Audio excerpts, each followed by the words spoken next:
Hi, hi, welcome to Dewberry. No, this is just my personal space, and because I have a lot of things to tell and to feel, dan ini adalah ruang buat aku bercerita banyak hal. Karena sebenarnya aku punya banyak sekali hal yang ingin diceritakan. Tapi aku nggak tahu tempatnya di mana. So yeah, welcome to Dewberry's personal space. Ini adalah sebuah wadah kreatif. Nggak sih, nggak kreatif amat, cuman aku berusaha untuk membuatnya tampak seperti obrolan santai. Dan hari ini aku mau bercerita soal love story and life story.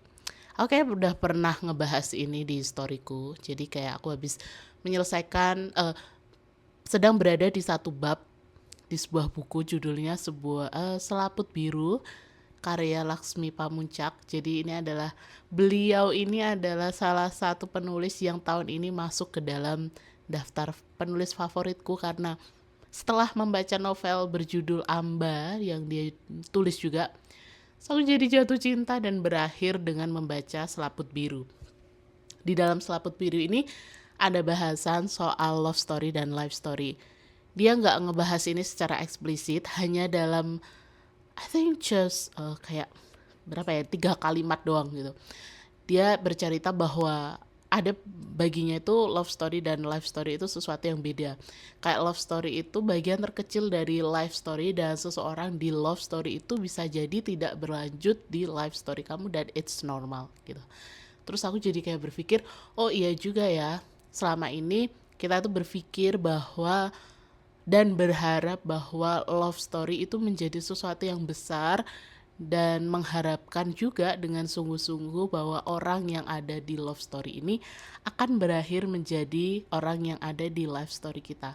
Padahal mungkin love story itu memang hanya dari 10 chapter, love story itu cuman chapter kedua dari 10 chapter itu. Ya, chapter subbab gitu loh, subbab kedua dari the whole book. Ya itu kecil banget, dan ya ketika kamu beruntung mendapatkan seseorang yang cocok, kamu bisa melanjutkannya, menemani kamu menghabiskan sisa hidup kamu, meneruskan cerita kamu di life story. Tapi bagaimana dengan mereka yang ternyata harus merelakan seseorang atau aktor yang mereka cintai hanya sampai love story-nya aja dan gak berlanjut di life story? Dan itu terjadi sangat banyak sekali. Kayak aku tidak bisa menghitung lagi berapa contoh di luar sana yang mungkin sudah pacaran, menjalin hubungan serius selama let's say 5 tahun, ada yang hampir 10 tahun, tapi akhirnya menikah dengan orang yang berbeda. Itu mungkin adalah satu gambaran di mana love story itu bukan the end of the story gitu. Kayak bisa jadi di titik itulah kamu menemukan seseorang yang baru, dan seseorang yang baru ini ternyata adalah orang yang cocok untuk kamu jadikan kamu lanjutkan ceritanya di life story, sementara orang yang mungkin sudah bersama kamu selama 5 tahun, 7 tahun, itu hanya berakhir di love story aja. Dan dimana love story itu hanya bagian kecil dari life story. Oke, itu adalah pengantarnya, tapi sebenarnya pengantarnya udah panjang ya. Padahal ini aku baru intro loh. But ya, jadi yang aku ingin ceritakan, aku ingin sampaikan adalah, tapi memang bahwa love story dan life story ini adalah dua hal yang saling tumpang tindih. Tapi semakin dewasa, kita tuh harus memahami bahwa keduanya itu sebenarnya berbeda, meskipun masih ada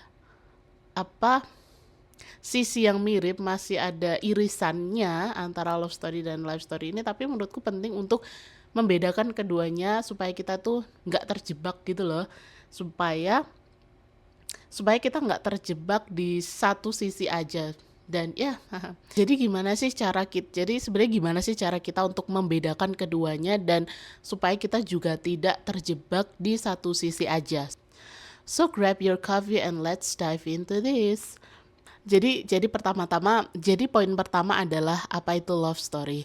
Love story adalah, ya kita bahasakan secara sederhana, adalah kisah cinta antara dua manusia yang mostly isinya adalah hal-hal yang menyenangkan. Bagaimana fokus kedua orang ini, pasangan ini adalah fokusnya bagaimana memberikan cinta satu sama lain, mengembangkan rasa cinta mereka, membentuk rasa bahagia. Pokoknya intinya mah dunia serasa milik berdua lah. Dan fokus dalam love story ini ya memang dua orang ini gitu, karena belum dicampur adukan pada masalah-masalah yang lebih besar atau kehidupan yang lebih luas. Jadi di love story ini semuanya tuh kayak terasa sulit untuk dihentikan, dan rasanya tuh kebahagiaannya menggebu-gebu gitu. Tapi ya jangan dilupakan bahwa di dalam love story ini memang fokusnya hanya di pasangan itu, di kalian berdua. Misalkan kalau kalian punya pasangan gitu, ya fokusnya ke kalian berdua, belum dimasuki faktor-faktor lain. Terus berarti apakah kemudian ketika kita mulai memikirkan soal rumah tangga dan rencana ke depan, apakah itu sudah tidak lagi berada pada pagar love story-nya? Ya aku bisa bilang itu sudah tidak lagi di love story, karena kamu sudah mulai menapaki apa itu yang disebut dengan life story. Ketika kehidupan itu sudah memasuki fase-fase yang besar, love story itu akan berubah menjadi life story, karena kalian harus mulai memikirkan hal-hal di luar kalian berdua. Kayak tadi misal mengurus anak, membangun rumah tangga, memikirkan tentang bagaimana mengurus keluarga, atau sesimpel meneruskan prinsip hidup kalian, meneruskan value diri kalian dan apa yang ingin dicapai di masa depan, termasuk karir dan segala macam. Karena seringkali itu kita terlalu fokus pada kisah cinta, kita terlalu fokus mendewakan rasa cinta itu sendiri, terlalu fokus pada hal-hal romantik, terlalu fokus pada bagaimana menyenangkan pasangan, tetapi kita lupa bahwa prioritas utama adalah diri kita sendiri. Aku nggak bilang bahwa cinta itu nggak penting. Cinta itu penting banget, karena itu menjadi tiang utama dalam segala hubungan. Karena kalau didasari tanpa cinta, itu pasti kedepannya akan berbeda gitu, tidak akan menyenangkan. Tetapi aku tidak setuju kalau misal kalau cinta itu dijadikan sebagai alat satu-satunya dalam mempertahankan hubungan atau memulai sebuah hubungan. Karena balik lagi, di dunia ini ada hal yang lebih besar dan itu tidak bisa hanya diselesaikan dengan rasa cinta. Aku tahu bahwa banyak sekali di luar sana yang merasakan ini juga. Karena sebenarnya ceritanya juga nggak satu dua. Bagaimana cara kita mengikhlaskan seseorang yang ternyata hanya berakhir di love story aja. Alias dia tidak bisa kita lanjutkan untuk menemani kita di life story, sesuatu yang lebih besar. Bagaimana cara mengikhlaskannya dan bagaimana kita bisa move on dan menyadari bahwa satu-satunya kehidupan kita itu nggak cuma love story, dan yang harus kita pertimbangkan, yang harus kita pikirkan adalah bagaimana melanjutkan kehidupan itu sendiri, entah itu artinya dengan diri kita sendiri atau dengan orang lain. Karena life story bukan hal yang diharuskan untuk memiliki teman dalam perjalanannya. Siapa tahu temanmu adalah diri kamu sendiri, tapi kalau kamu beruntung, kamu akan menemukan seseorang yang bisa menemani kamu untuk meneruskan kehidupan kamu. Tapi bagaimana jika ternyata dia tidak bisa dilanjutkan di life story kamu? Kita itu harus belajar untuk ikhlas, teman-teman. Aku tahu ini sesuatu yang basic banget, klise banget untuk diucapkan pada saat ada hubungan yang seolah-olah berada di ujung jurang, tetapi hubungan itu udah 7, 8, 9 tahun perjalanan gitu. Dan aku dengan santainya, ya kamu harus ikhlas. I know it's really hard gitu. Kayak aku tahu bagaimana struggle-nya untuk bisa melupakan seseorang yang sudah menemani proses kamu secara dalam kurun waktu yang sangat lama. Dan kata-kata ikhlas itu rasanya sesuatu yang kok mudah banget ya untuk diucapkan. Tapi emang mau gimana lagi? Emang adakah solusi lain selain menjadi ikhlas dan menerima bahwa ya memang orang itu tidak cocok untuk membawa kamu, membersamai kamu, menemani kamu di kehidupan di masa datang gitu. Opsinya apa lagi? Opsinya apa lagi kalau tidak dengan mengikhlaskan? Apakah kamu mau memaksa diri kamu tetapi dengan mengambil resiko besar bahwa mungkin dia bisa mencintai kamu dengan ugal-ugalan misalkan, tapi bagaimana kalau ternyata dia tidak memiliki kemampuan untuk menjadi seorang pemimpin di dalam kehidupan kamu, di dalam rumah tangga kamu, atau bagaimana kalau ternyata dia tidak memiliki kapabilitas untuk bisa menjadi seorang ayah yang baik atau menjadi seorang anak yang baik misalkan, setelah kamu melihat bahwa ternyata dia memperlakukan keluarganya sendiri dengan cara yang tidak baik. Apakah kamu yakin bahwa cinta saja cukup untuk membuatmu merasa nyaman dan aman dalam kehidupanmu di masa depan gitu? Jadi menurutku, kalau kamu menyadari bahwa memang mungkin orang ini baik, ada di luar sana yang, tapi orang ini tuh baik, tapi kenapa nggak cocok sama aku? Ya mungkin dia baik untuk versinya, dia baik untuk dirinya sendiri, atau dia baik di dalam kacamata orang lain. Tetapi kalau ternyata baik pun tidak cukup, karena kalau misal dia nggak sefrekuensi sama kamu gimana?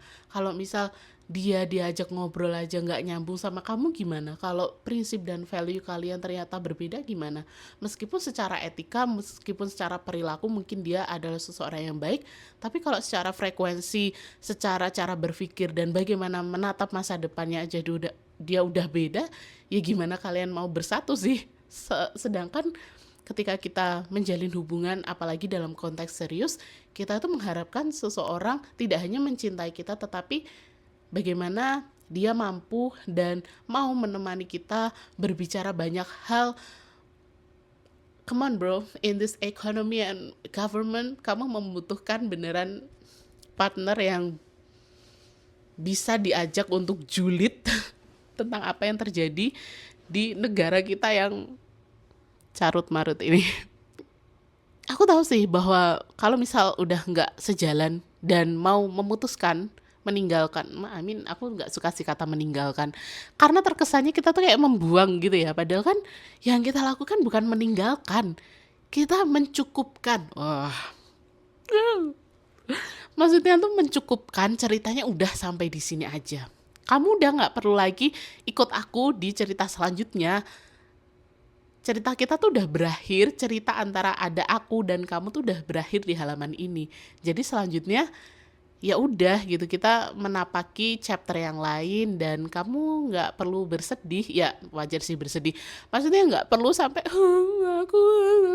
aku merasa ditinggalkan, dicampakkan.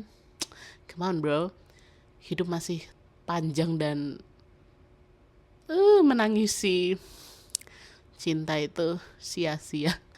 Jadi maksudku, aku tidak sedang aku emosional. Aku emosional in this economy. Kayak please guys, aduh, aku berusaha tidak ngomong ini tapi berusaha hidup tenang di situasi kayak gini tuh nggak bisa. Karena cara kita mengikhlaskan seseorang untuk akhirnya tidak kita lanjutkan di part selanjutnya dalam kehidupan kita. Sebenarnya kita nggak perlu untuk berusaha mengikhlaskan segala sesuatu, kayak udah cukupkanlah, ya Allah tolong hilangkan perasaanku terhadap laki-laki ini, tolong ke perempuan ini, tolong, aku udah nggak bisa lagi, aku nggak bisa lupa. Kamu tuh nggak harus melupakannya, kamu juga nggak harus benar-benar mengikhlaskan kayak seolah-olah dia tidak pernah hadir dalam hidup kamu. Ya kenapa sih denial banget? Orang dia beneran pernah ada di hidup kamu kok. Kenapa sih denial banget? Kenapa sih pengen banget untuk melupakan seseorang dalam hidup kamu yang udah kamu jalani bareng dia selama 5-7 tahun? Ya kenapa sih maksa banget untuk bisa melupakan secara cepat? Apakah itu sangat mengganggu kamu, atau sebenarnya yang mengganggu kamu adalah cara kamu berpikir tentang dia dan masa lalu yang masih menjebak kamu, sehingga kamu sudah berada di masa depan tetapi kehidupan kamu stuck di masa lalu. Sebenarnya kalau cara berpikir kita diubah tuh sebenarnya itu akan membantu kita untuk cepat mengikhlaskan. Mungkin itu ya, cepat mengikhlaskan atau membuat kita lebih cepat untuk move on, untuk menapaki kehidupan di masa depan. Yang pertama menurut aku adalah perlu disadari bahwa kita tidak perlu menghapus nama seseorang dalam masa lalu kita. Ya kita nggak usah denial bahwa dia juga pernah kok membuat kita bahagia seberbunga-bunga itu dan mencintai seugal-ugalan gitu ya. Kenapa harus dihapus sih? Kan kita tinggal bilang aja say goodbye dan ya udah gitu loh. Kayak kamu menapaki kehidupan yang lain, tetapi ketika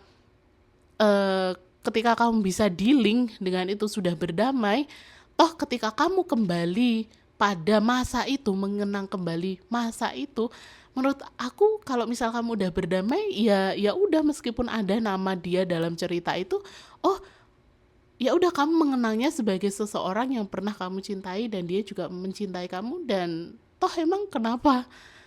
Bukan hal yang memalukan gak sih untuk mengkeep seseorang di dalam hidup kamu di periode tertentu? Toh itu juga tidak akan mengubah masa depan kamu kok. Kan kalian udah selesai, terus kenapa? Gitu kan. Kayak ya udah, nggak usah berusaha keras untuk menghapuskan love story kamu, karena bagaimanapun itu berada di chapter buku kamu loh. Ibaratkan kamu di dalam hidup tuh punya 10 chapter, dan di chapter kedua, seperti yang aku bilang tadi, chapter kedua itu adalah chapter tentang cinta, dan kamu sekarang sudah berada di chapter 5 misalkan. Itu nggak apa-apa, kamu juga masih bisa kok membaca di chapter sebelumnya. Meskipun orang di dalam chapter 2 ini tidak ada lagi di chapter 3, 4, 5, tapi kamu nggak perlu menghapus ini di chapter 3. Ini juga bagian dari kehidupan kamu loh. Ini juga bagian dari chapter kedua kamu tentang love story yang mungkin juga membentuk cara kamu berpikir, cara kamu mengambil keputusan, dan mendorong kamu untuk bisa memiliki 3 chapter ke depan. Kalau misal nggak ada dia, mungkin kamu nggak akan berada di stage ini kan. Who knows? Jadi ya nggak apa-apa, kamu nggak harus ngelupain dia. Dan menurutku masing-masing orang, setiap orang yang datang dalam hidup kita itu pasti memberikan sesuatu yang berharga, meskipun mungkin endingnya kamu bukan ending sih, cara kamu berpikir tentang dia di dalam conclusionnya itu nggak selalu baik. Tapi menurutku setiap orang tuh pasti membawa pesan, membawa hal untuk kita bisa belajar. Kalau misal dia ternyata endingnya adalah menyakiti kamu, ya kamu belajar bahwa ternyata disakiti dengan cara seperti itu nggak enak ya, dan kamu belajar bahwa oh, aku tidak boleh melakukan hal kayak gitu karena hal kayak gitu akan menyakiti orang lain. Atau misal ternyata kalian berakhir dengan baik-baik aja, jadi kamu berpikir bahwa menjadi baik-baik saja pun nggak cukup.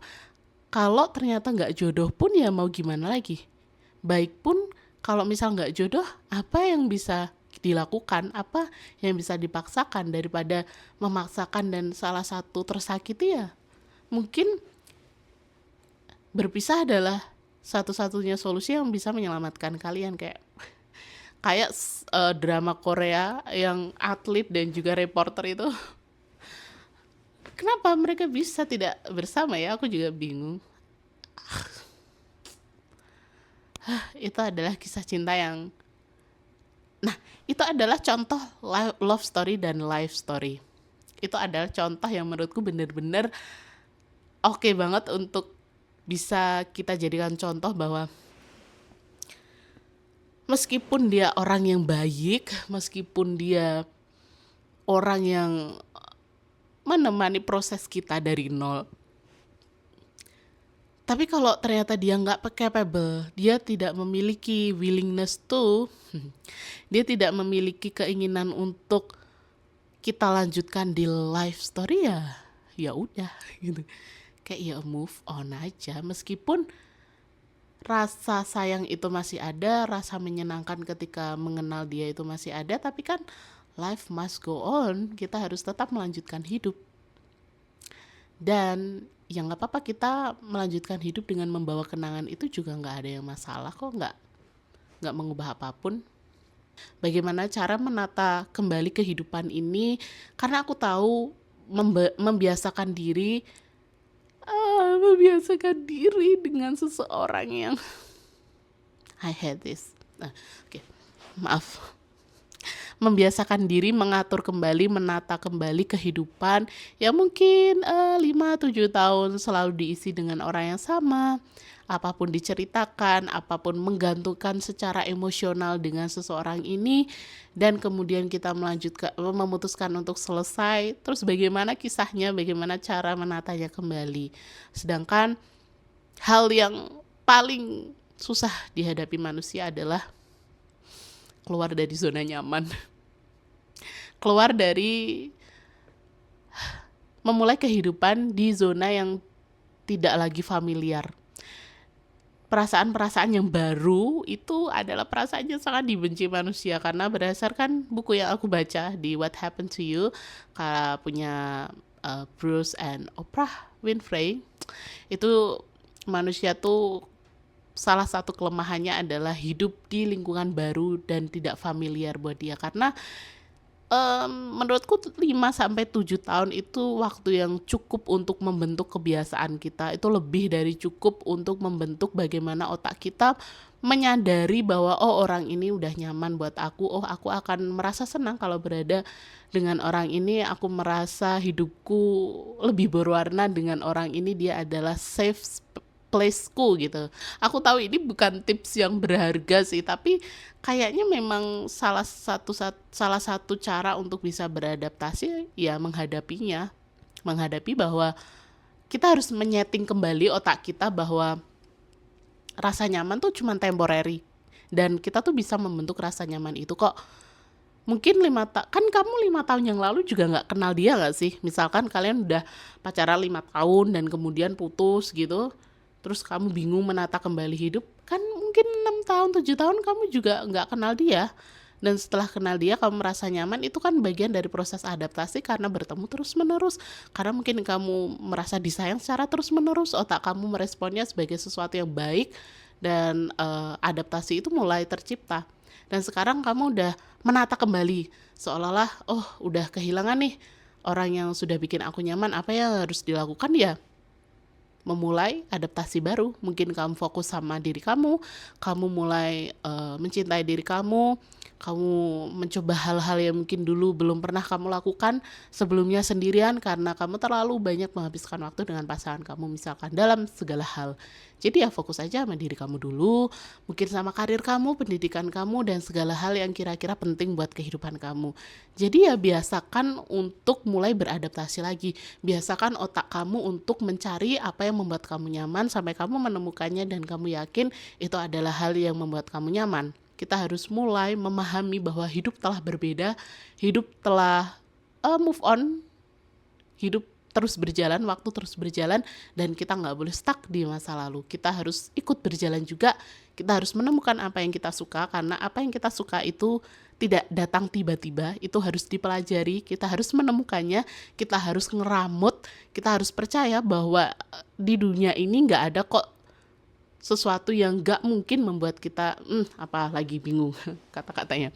Di dunia ini pasti ada kok hal yang akan membuat kita nyaman. Cinta dari seseorang itu bukan satu-satunya yang membuat kita nyaman. Bisa jadi kita nyaman dengan diri kita sendiri, bisa jadi kita nyaman dan cinta dengan hobi kita, dengan keluarga kita, bisa jadi kamu juga akan menemukan baru yang cintanya mungkin jauh lebih besar, atau kalian sama-sama mencintai dan itu sama besarnya.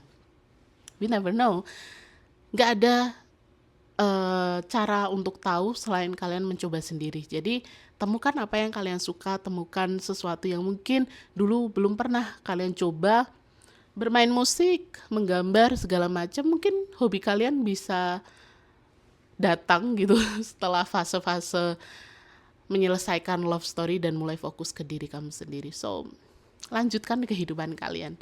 Mulailah mencari adaptasi yang baru, mulailah adaptasi itu, karena kalau kamu cuman stuck di masa lalu, kamu gak akan kemana-mana, kamu juga akan merasa lost, kamu hanya akan menjadi seorang yang menurutku menyedihkan sih, karena dunia ini terlalu luas untuk cuman stuck di satu orang yang mungkin ya memang harus selesai, mau gimana lagi. Kayak kenapa sih aku harus menjadi dewasa, tapi ya apa yang bisa kita lakukan dalam proses biologi yang terjadi tanpa persetujuan kita ini. Ya, di dalam kami kita tidak bisa membohongi bahwa cara kita berpikir pun akan berubah. Oke, cara berpikir kita dan prioritas kita pun akan berubah. Dan aku harap kalian juga memahami bahwa menjadi dewasa artinya kita semakin dihadapkan dengan pertanyaan-pertanyaan sulit dan kita tidak tahu bagaimana cara menjawabnya. Tetapi hal-hal yang bisa kita lakukan adalah memastikan bahwa kamu harus tetap hidup aman, meskipun aku tahu nyaman itu di situasi sekarang itu menjadi sesuatu yang gak mudah, tenang itu menjadi sesuatu yang gak mudah, tetapi kita harus mengusahakan itu. Minimal kalian memilih pasangan yang baik, minimal kalian bisa memilih pasangan yang sesuai, karena udahlah ekonominya buruk, pemerintahannya buruk, punya pasangan buruk juga kan gak banget dong. Dan itu dimulai dengan kalian harus berani memutuskan apakah sosok ini hanya patut dipertahankan di love story atau bisa kalian lanjutkan di life story. Di dalam obrolan ini aku tuh gak memaksa kalian ya untuk memilih antara keduanya, karena menurutku ini bukan sesuatu yang ini bukan ajang untuk memilih mana yang lebih baik atau mana yang harus ditinggalkan atau yang diteruskan, tetapi menyeimbangkan antara love story dan life story. Karena terjebak di love story juga gak baik, kamu di life story tanpa berdasarkan cinta juga nggak baik gitu. Jadi yang aku maksudkan poin di sini adalah bagaimana kalian bisa ada kemampuan untuk menyeimbangkan antara keduanya. Jadi ya syukur-syukur, siapa tahu ketika kamu menemukan ketika kamu berada di fase love story, orang itu juga akan punya kemampuan atau dia sudah cukup oke untuk punya kayak aku udah mulai ngantuk deh. Oke juga untuk diajak meneruskan di life story, dan itu kamu berarti beruntung banget begitu. Aku ngantuk. Kenapa sih aku ngobrol sampai jam, ya Allah ini jam 11. Melanjutkan hidup itu adalah kewajiban kita guys. Kita tuh harus melanjutkan hidup, entah dengan seseorang yang paling sangat kita cintai atau dengan seseorang yang baru dalam kehidupan kita yang kita yakin bahwa dia adalah seseorang yang tepat, meskipun kita cintanya belum besar-besar amat, tapi yakinilah melanjutkan hidup itu tugasnya jauh lebih besar daripada hanya mencintai aja. Jadi kalau misal kamu adalah aktor di dalam life story tapi bukan love story, gak usah khawatir. Tugasnya itu lebih berat di life story, cakupannya tuh lebih berat di life story. Tapi kalau misal kamu menang, kalau misal kamu bisa berjuang di life story, kamu akan punya value yang lebih kok. So, ya udahlah. Kenapa sih harus berlomba-lomba banget menjadi aku adalah pemenangnya. Kamu siapa? Kamu hanya orang yang dia ajak untuk melanjutkan hidup, bukan orang yang berada di kisah cinta dia. Terus ngopo udah kayak penting banget. Ya udahlah, gitulah. Pokoknya kalian jangan terjebak di love story, jangan sampai terjebak hanya dalam love story aja.